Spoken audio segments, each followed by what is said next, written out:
Assalamualaikum warahmatullahi wabarakatuh. A'udzubillahi minasyaitonirrajim. Bismillahirrahmanirrahim. Alhamdulillahilladzi yahdina bitaufiqihi wa hidayatihi.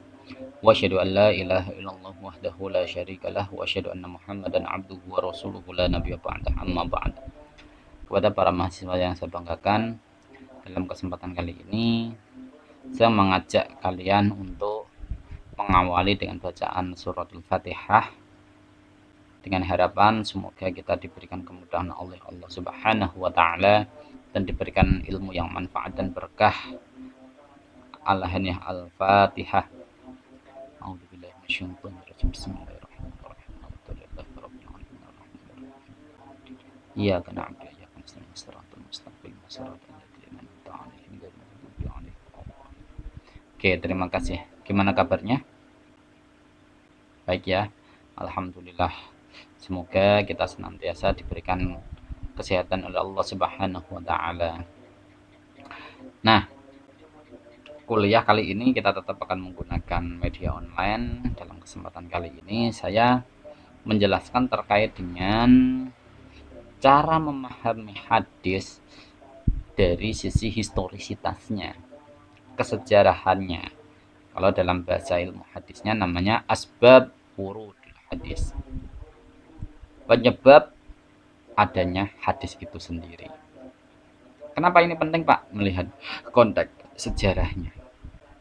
Jadi begini, ketika kita memahami teks, mau tidak mau, ya harusnya kita harus mengetahui konteks dari teks itu sendiri. Konteks inilah yang kemudian kita akan melihat dari berbagai aspek, termasuk aspek sosiologis, kesejarahannya, bahkan siapa penghitopnya, ya. Jadi teks hadis ini mau tidak mau dia ada itu karena peristiwa sejarah juga. Gak mungkin tiba-tiba ada sebuah hadis tiba turun dari langit, ya turun dari langit kemudian sudah membentuk sebuah pemahaman. Tidak bisa. Nabi Muhammad Shallallahu Alaihi Wasallam ketika bersabda innamal a'malu binniyat, itu kenapa kok tiba-tiba muncul teks itu? Ngapain itu tiba-tiba muncul hadisnya semacam itu? Bahkan hadisnya versinya banyak pula. Ada yang innamal a'malu binniyat, ada yang al a'malu binniyat, ada yang innamal a'malu binniyat. Ini kalau kita tidak tahu konteks sejarahnya, ngapain sih, seberapa penting ini kok sampai ditekankan, bahkan sampai Imam Syafi'i menjadikan hadis ini sebagai dasar kewajiban untuk berniat. Niat menjadi sebuah rukun dalam setiap peribadatan. Ini kalau madhab Syafi'iyah seperti itu. Kenapa kok bisa seperti itu? Andai kan Nabi tidak ngomong seperti ini, Nabi tidak bersabda seperti ini, mungkin niat ini tidak menjadi bagian dari rukun ibadah. Tapi kenyataannya teks ini ada, ceritanya piye. Nah ini loh, ceritanya bagaimana ini. Nah ini yang kemudian perlu untuk melacak asbab wurudil hadis. Jadi asbab wurudil hadis ini penting untuk memahami sebuah hadis.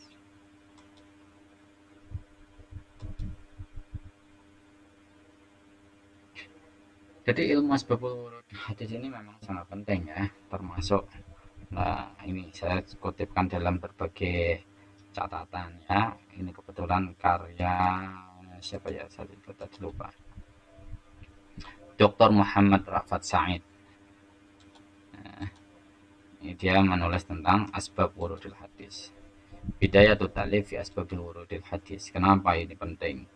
Jadi semua asbabul wurudil hadis ini memang lebih belakangan daripada ilmu asbabun nuzulul Quran atau nuzul ayatil Quran. Lebih belakangan ini. Kalau asbab nuzulul Quran, ya asbabun nuzul lah istilahnya, itu sudah ada sejak awal, lebih awal lah, bukan ada sejak awal, tapi ada lebih awal. lebih awal dari konteks turunnya ayat ini. Makanya dalam Al-Quran ada yang namanya tartib nuzuli.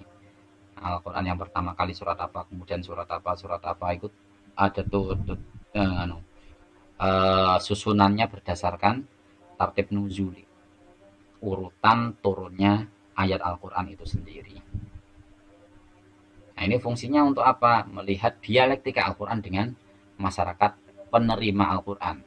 Saat itu adalah masyarakat Arab. Kenapa tiba-tiba Allah mengatakan wala taqrabus sholata wa antum sukara hatta ta'lamu ma taqulun, kan gitu ya. Terus kemudian eh, pada akhirnya Al-Quran tegas mengatakan eh, innamal khamru wal maisiru wal ansobu ridsun min amalis syaiton fastanibuh, kan begitu. Ini kalau kita tidak tahu konteksnya ini, maka mau tidak mau kita tidak akan memahami secara komprehensif terkait dengan hammer. Nah, kalau ayat tadi berbicara tentang hammer, minuman keras. Jadi tas menunjuli. Jadi kita lihat.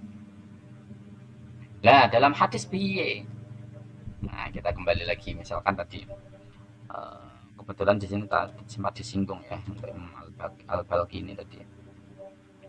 Nah, ini innamal a'malu binniyat. Kenapa hadis itu penting? Hadis tentang innamal a'malu binniyat itu muncul ya. Nah, dalam cerita ini berangkat dari kisah seorang laki-laki yang mengikuti hijrah Nabi Muhammad SAW dari Makkah ke Madinah. Akan tetapi niatnya salah. Dia justru ketika mengikuti hijrah ini karena mengikuti seorang pujaan hatinya yang namanya Ummu Qais. Jadi ketika dia mau hijrah itu karena dia mengikuti Ummu Qais tadi, seorang perempuan bernama Ummu Qais, sehingga sampai dia itu dijuluki Muhajirah Ummu Qais. Jadi dia itu hijrah karena Ummu Qais. Akhirnya dia hanya mendapatkan apa ya, tujuannya itu tadi, tujuan duniawi, yaitu menikahi Ummu Qais. Makanya negara hadis itu versi kompletnya kan innamal dunya wa innamal likulli imrin ma nawa fa man kana hijratuhu ila Allah wa rasulihi wa hijratuhu ila Allah wa rasulihi wa man kana hijratuhu ila apa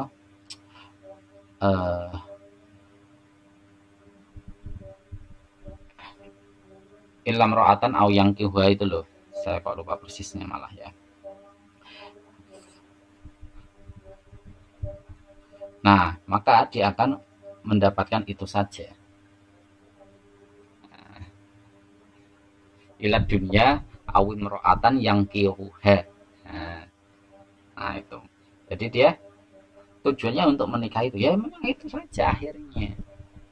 Nah, akhirnya sekalipun ini konteksnya adalah nyindir si laki-laki tadi karena demi mendapatkan seorang gadis pujaan hati, tapi karena ini hadisnya dianggap sebagai hadis mutawatir, maka dijadikan oleh madhab syafi'iyah sebagai rujukan atau pijakan terkait dengan kewajiban berniat dalam setiap ibadah.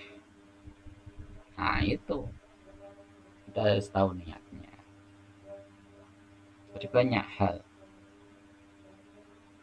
Belum lagi misalkan hadis yang mengatakan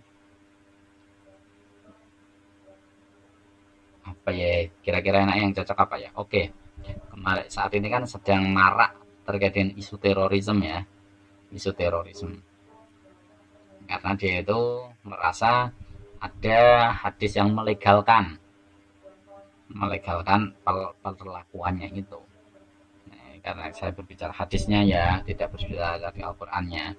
Al-Qur'annya juga ada. Hadisnya itu mengatakan begini. Umirtu an uqatilan nas hatta yashhadu an la ilaha illallah wa asyhadu anna Muhammadar Rasulullah. Hadisnya begitu. Saya diperintahkan untuk memerangi setiap manusia sehingga mereka mau membaca syahadat asyhadu an la ilaha illallah wa asyhadu anna Muhammadar Rasulullah. Wah, ini kalau kita tidak tahu konteksnya, maka mau tidak mau, pokoknya saya diperintahkan untuk memerangi setiap manusia sehingga mereka mau menjadi Islam, mau menyatakan syahadat. Nah, ini bisa jadi teroris semua ini kalau dipahami mentah-mentah semacam itu. Karena perintahnya memang lahiriah, tekniknya kita diperintahkan untuk memerangi setiap manusia sehingga mereka mau mengatakan syahadat asyhadu an la ilaha illallah. Ini memang sangat sejalan dengan tujuan dalam terorisme. Kenapa? Karena mereka itu tujuannya apa? Yang pertama, dia menginginkan apa ya istilahnya, semacam negara Islam. Tuh, kalau mereka semuanya sudah masuk Islam semuanya, pasti mudah untuk dijadikan sebagai negara Islam. Kan begitu. Ini tujuan pertama mereka. Tujuan kedua misalkan, ya bukan misalkan, memang ya, karena saya pernah mendengar dari siapa itu, seorang mantan teroris, ex-teroris, pengepungan bom Bali, ex-teroris. Itu juga salah satunya tadi keinginan untuk mendirikan negara Islam. Yang kedua, keinginan untuk melakukan jihad fisabilillah. Ini dengan umirtu an uqatilan nas, untuk memerangi setiap manusia. Ini sudah mengarah ke jihad ini. Kalau kita tidak mengetahui konteks turunnya ayat itu. Nah, lacak demi lacak. Nah, ternyata hadis ini konteksnya adalah keras terhadap orang yang pernah memeluk Islam. Kok bisa, Pak? Iya. Jadi hadis ini mulai populer ketika pada masa Umar bin Al-Khattab menjadi Amirul Mukminin. Kak Umar bin Al-Khattab, maaf. Abu Bakar As-Siddiq. Jadi hadis ini mulai populer itu. Wah, Abu Bakar bingung saat itu. Ini kok banyak orang yang kemudian keluar dari Islam, gak mau membayar zakat. Ini bagaimana ini? Wah, Abu Bakar mengumpulkan beberapa sahabatnya. Ya, salah satu sahabat mengatakan, saya pernah mendengar. Jadi hadisnya ini kan sami'tu Rasulullah. Jadi tidak langsung qala Rasul. Jadi dia menggunakan kata-kata sami'tu. Kata-kata sami'tu ini mengindikasikan bahwa dia itu nampaknya saya pernah mendengar. Berarti ini tidak terlalu kuat. Hanya pernah mendengar dia. Nabi mengatakan umirtu an uqatilan nas hatta yaqulu la ilaha illallah. Sehingga dasar ini kemudian dijadikan oleh Abu Bakar untuk memerangi mereka sehingga dia mau masuk Islam kembali. Nah, jadi prinsipnya itu. Jadi yang dituju adalah orang yang pernah masuk Islam kemudian mengkonversi agamanya atau murtad istilahnya. Untuk menggandeng mereka lagi masuk Islam, gunakanlah hadis umirtu an uqatilan nas. Kalau tidak, perangi mereka.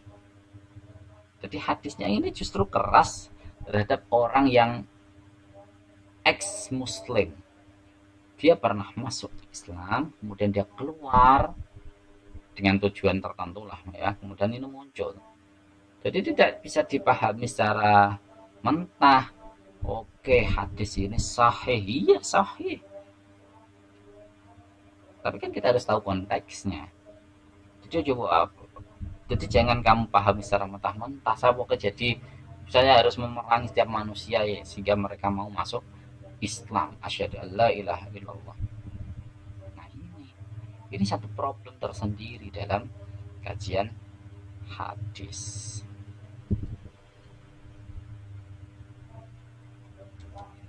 Ya. Terus dari mana Pak saya bisa mengetahui asbabul wurud itu sendiri? Banyak cara. Karena data sejarah itu banyak ya. Data sejarah itu banyak. Paling mudah itu Anda buka saja syarah dari kitab hadis itu. Misalkan kalau dalam Sahih Al-Bukhari, Anda bisa buka Fathul Bari. Dalam Fathul Bari itu terkadang sudah disebutkan kronologi dari hadis itu sendiri. Piye hadisnya kuwi muncul. Nah, itu biasanya sudah dimunculkan di sana. Kalau tidak ketemu, Pak, nanti kita bisa melihat kitab sirah, ya, sirah Ibnu Khaldun, sirah siapa, sirah Ibnu Ishaq, atau sirah siapa, kan banyak itu kitab sirah. Juga kitab tarikh, kitab sejarah, ada tarikh At-Tabari, tarikh Ibnu Katsir, tarikh Ibnu A'sam Al-Kufi, Al-Baladuri misalkan. Itu semuanya kitab tarikh. Nah, karena dalam proses penulisan kitab tarikh itu juga menggunakan sistem periwayatan terkadang, tapi terkadang tidak. Ya. Nah, jadi di situ kita bisa melakukan cross reference terhadap kronologi dalam teks hadis itu sendiri. Jadi cara memahami hadis ya ojo terpaku pada teksnya. Bisa saja kita melihat apa itu jenenge, konteks kronologisnya. Ini hadis lagi, ini banyak sekali ya. Ini contohnya, ini banyak.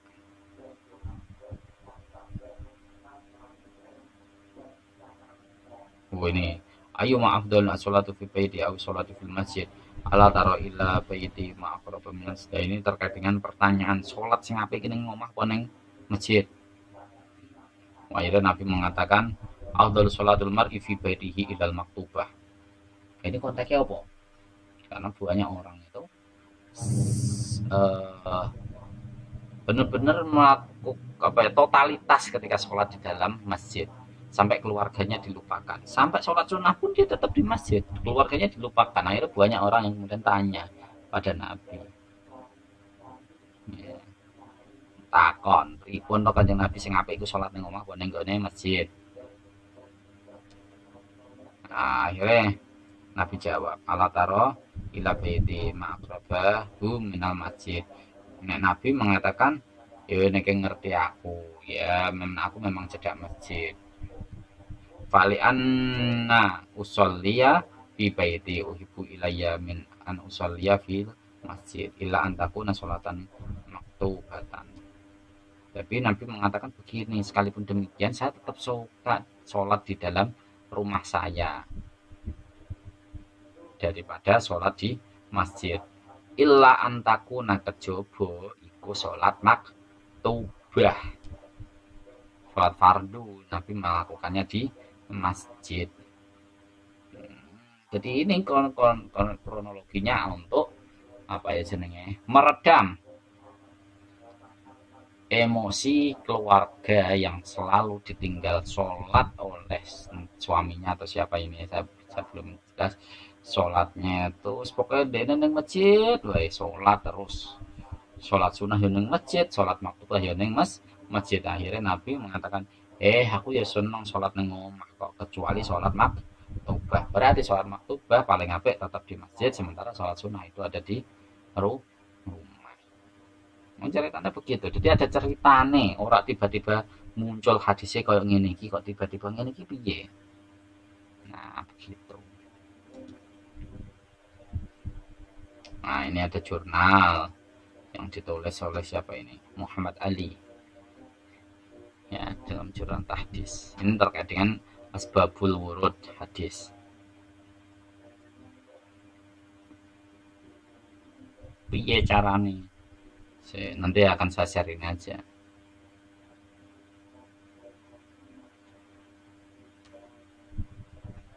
Nah, asbabul wurudnya hadis ini dari mana, Pak? Bisa turunnya di sini. Banyak hal ya untuk mengetahui itu. Tapi penyebab itu banyak sekali. Penyebabnya pun banyak juga. Misalkan begini.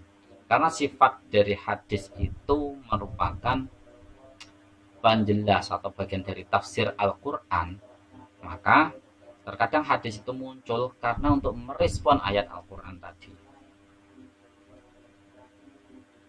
Ya, misalkan begini, Al-Quran itu kan mengatakan aqimis sholata, jadi lakukanlah, dirikanlah sholat, kan begitu. Caranya piye? Wah, Al-Quran orang ngasih contoh, orang ngasih SOP, tidak ngasih standar operasional prosedur sholat itu bagaimana. Al-Quran tidak memberikan itu. Akhirnya hadis muncul. Sallu kama ra'aitumuni usolli. Nabi sampai mengatakan begitu juga. Ya wes penting kayak ngerti aku pikirin sholat ya ikut di diikuti. Sallu kama ra'aitumuni usolli. Bahkan Nabi sampai menjelaskan lebih detail justru di hadis. Jadi hadis itu muncul untuk merespon ayat Al-Quran yang sangat global tadi. Bisa juga untuk ayat hadisnya itu merespon hadis yang lain misalkan. Ya, ini kemudian direspon.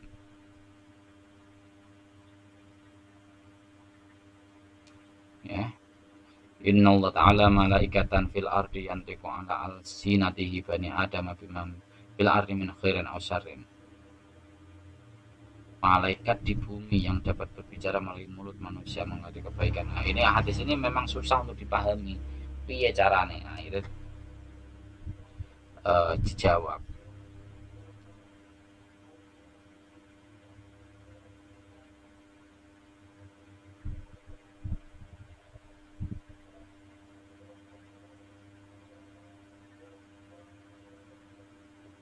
Nah, ini nanti bisa dibaca sendiri lah ya. Saya tidak menjelaskan lebih lanjut lagi karena ini sudah berbahasa Indonesia, jadi paling mudah untuk dipahami. Jadi urgensi dari asbabul wurud hadis ini paling tidak untuk mempermudah dalam memahami hadis. Al-ghuslu yaumal jum'ati wajibun ala kulli muhtalimin contohnya. Hadis ini mempunyai sebab khusus pada waktu itu ekonomi sahabat Nabi pada umumnya masih dalam keadaan sulit. Ya pada suatu Jumat cuaca panas, masjid-masjid sepi, aroma keringat dan memakai baju kasar.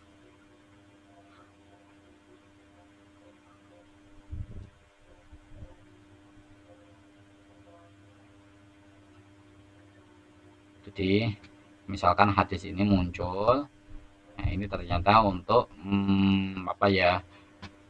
mengedukasi, mengajari para sahabat ketika dia habis bertransaksi atau jual beli, mbok ya adus sik, aja langsung mlebu ning masjid. Nek langsung mlebu ning masjid, ambune kuwi. Soalnya zaman biyen burung ono AC.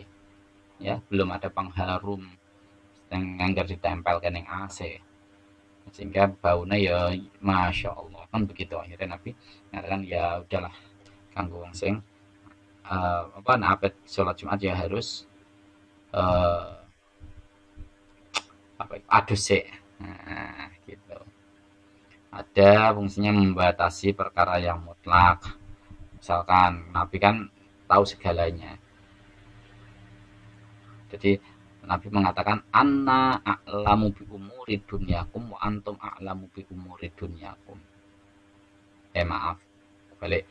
Ana a'lamu bi umuri dinakum wa antum a'lamu bi amri dunyakum. Saya itu paling mengetahui terkait dengan persoalan agama kalian. Jadi Nabi merasa dirinya itu menjadi orang yang paling tahu terkait dengan urusan agama seluruh umat itu. Iya memang. Tetapi apakah Nabi itu menguasai seluruh permasalahan yang dihadapi oleh umatnya? Tidak. Nah, Nabi kemudian membatasi. Kalian itu lebih paham tentang urusan duniawi. Jadi ketika ini menyangkut persoalan duniawi, Nabi menyerahkan sepenuhnya pada para sahabatnya kala itu. Jadi tidak langsung kemudian Nabi terus tidak. Gitu. Ada yang mentafsir, ada yang menasih mansuh. Ya fungsinya banyak sekali lah hadis ini. Nah, kalau kita tahu nasih dan mansuh ini kan pasti mau tidak mau berbicara terkait dengan konteks turunnya, kronologisnya itu piye. Luweh sing dhisik sing ndi sing keri sing ndi kan gitu. Nah, gitu. Ini. Jadi hadisnya sing dhisik sing ndi sing keri sing ndi. aftarul hajim wal mahjum la yuftiru mangqa'a wala man ihtalama wala man ihtajama. Jadi terkait dengan orang yang batal puasanya bagi mereka yang sedang berhijam, berbekam, atau dia apa jenisnya muntah-muntah dan mimpi basah, dia batal atau tidak?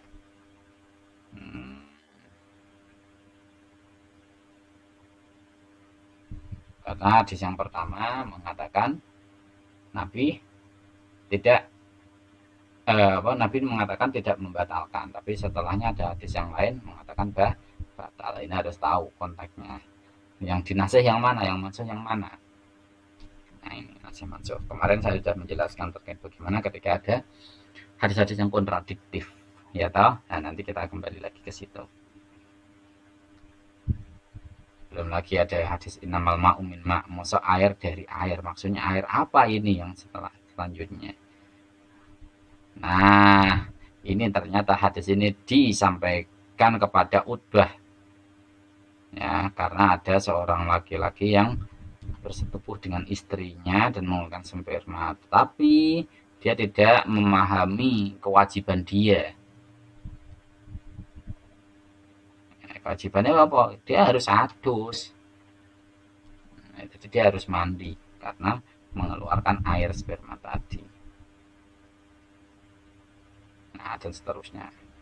Nah, pokoknya intinya ketika kita mencoba untuk memahami hadis itu, kita melihat dari berbagai cara, termasuk melihat antar teks hadis itu sendiri, terus melihat bagaimana narasi Quran, atau paling tidak ya membaca syarah dari hadis itu sendiri. Terkadang syarahnya sudah menyebutkan itu, atau kita membaca tarikh, atau kita membaca sirah.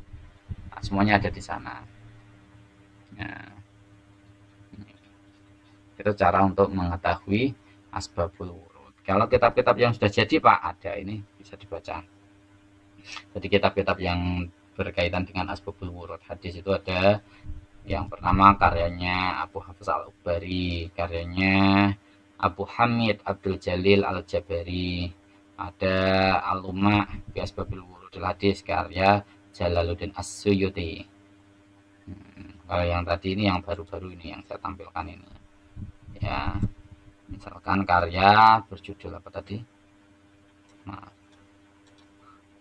Asbab Wurudul Hadis Tahlil wa Ta'sis. Jadi gitu. Itu juga karya baru terkait dengan asbabul wurud hadis. Oke. Jadi banyak kitab asbabul wurud hadis. Lah, kenapa kok banyak sekali Pak? Apakah ketika saya membuka kitab itu pasti akan ketemu asbabul wurudnya hadis Pak? Belum tentu. Kenapa? Kalian coba hitung jumlah hadis itu ada berapa? Ribuan. Karena hadis itu tidak seluruhnya bisa diterima teksnya. Dia harus melalui semacam kritik hadis, naqdul matan wassanad. Dikritik sih. Sahih ada, hasan ada, dhaif ada. Semuanya ada asbabul wurud. Hanya saja asbabul wurud itu terkadang tercatat, terekam, ada catatannya. Ada yang tidak. Kalau yang tidak ini yang paling susah. Ya, kalau yang terekam enak, kita tinggal buka kitab-kitab itu atau di kitab syarahnya misalkan. Pas insya Allah ketemu. Tapi kalau tidak ada, ini caranya bagaimana ini? Wah, ini caranya bagaimana? Ini rada ribet memang. Jadi mau tidak mau kita harus membaca kitab sirah, sejarah. Kitab sejarah. Ya seperti saya kemarin ketika menulis disertasi juga menggunakan kitab sirah. Karena terkait dengan asbabul wurud hadis tentang Al-Mahdiyah, itu tidak semuanya terekam dalam kitab asbabul wurud. Bahkan hampir tidak ada. Susah sekali. Akhirnya saya mencoba untuk melacaknya melalui kitab sirah. dengan cara menghubung-hubungkan antar perawi itu. Nah, kan begitu sampai jelimetnya seperti itu. Tapi bisa dilacak nggak Pak? Ya itu tergantung kemauan kita sendiri. Kalau kita kenceng temannya, kita pandai untuk melacak kemana-mana, insya Allah bisa ketemu. Tapi kalau tidak ya memang tidak. Ya, garis pakai paling mudah intinya. Kalau hadis-hadis itu sangat familiar, biasanya para ulama sudah menjelaskan terkait dengan asbabul wurud hadis itu sendiri. Jadi ketika sudah tahu, baru kita mencoba untuk menerapkan dalam konteks pemahaman hadis. Ya, akhirnya apa? Caranya biar Pak. Ya, caranya kita melihat. Jadi yang diinginkan hadis itu sebenarnya apa sih? Ideal moralnya itu apa? Kalau ideal moralnya ketemu, oh berarti masalahnya ku ini loh. Misalkan kayak tadi inamal amu biniat. Oh berarti masalahnya itu kita diminta untuk jejeke niat, bener ke niat, ngelurus ke niat, ojo sampai salah niat. Intinya di situ. Nah berarti cara memahaminya di situ. Cara memahami bahwa hadis ini harus dipahami bahwa yang penting kita itu bisa benar niatnya, tidak salah. Nah, kan begitu. Jadi kita lihat itu. Jadi masing-masing nanti ada yang namanya ideal moral. Kalau dalam bahasa Nasrani begitu, ideal moral. Ideal moral dari teks hadis itu apa? Nah, itu. Oke. Ya, bisa dipahami ya terkait dengan asbabul wurudil hadis, banyak sekali lah nanti. Nanti akan saya share terkait dengan 2 PDF ini. Ya, nanti kalau tidak belum puas, silahkan nanti baca banyak buku itu yang sudah tertera di situ. Oke, itu yang dapat saya sampaikan. Bisa kalian tidak lanjuti dalam diskusi di WA group nanti ya. Mari kita akhiri dengan bacaan alhamdulillah bersama. Alhamdulillahirabbil alamin. Sekian dari saya, apabila ada kekurangan saya mohon maaf. Akhirul kalam, wassalamualaikum warahmatullahi wabarakatuh.